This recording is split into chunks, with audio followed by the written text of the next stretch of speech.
Hi అండి, welcome back to our channel Shruti vlogs. మీ శృతిని మాట్లాడుతున్నాను. సో ఈరోజు బిగ్ బాస్ హౌస్లో థర్డ్ వీక్ నామినేషన్స్ అనేది జరిగిపోయాయండి.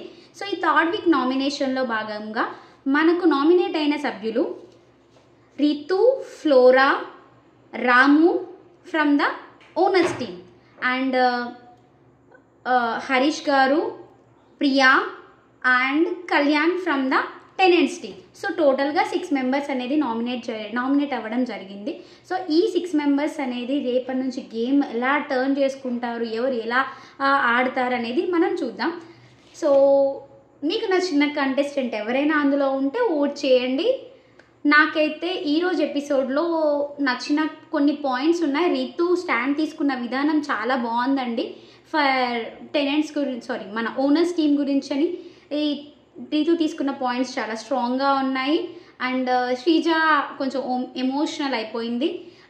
నామినేట్ చేస్తే ఎమోషనల్ అవుతారంటే మీరంతా కలిసి లాస్ట్ వీక్ భరణి గారిని నామినేట్ చేశారు. అంతకు ముందు ఫస్ట్ వీక్లో అందరూ కలిసి ఈ సంజన గారిని నామినేట్ చేశారు. సో అలా నామినేట్ చేస్తే వాళ్ళు బాధపడొద్దు, వాళ్ళు మనుషులే అనే విషయం మీరు ఒకటి మైండ్లో పెట్టుకుంటే ఎవరిని నామినేట్ చేసినా ఏడవరు. వాళ్ళు ఏడుస్తలేరు కదా మీరు నామినేట్ చేసినందుకు. మీరెందుకు ఏడవాలి? ఏడవడం ఎందుకు? అవసరమా? సింపతి కోసమా? సింపతి కోసం అయితే అక్కడ మీరు ఉండని అవసరం లేదు. మీరు అక్కడికి వెళ్ళింది యాజ్ ఏ కామనర్స్గా వెళ్ళారు. మీ గేమ్ మీరు ఆడుకొని మంచిగా బయటికి ఎంత పాజిటివిటీతో లోపలికి వెళ్ళారో అంతే పాజిటివిటీతో బయటికి వచ్చేలా చూసుకోండి. కానీ టోటల్ నెగిటివిటీ అనేది తెచ్చుకోకండి. తెచ్చుకుంటున్నారు ఆల్రెడీ, తెచ్చుకోకండి.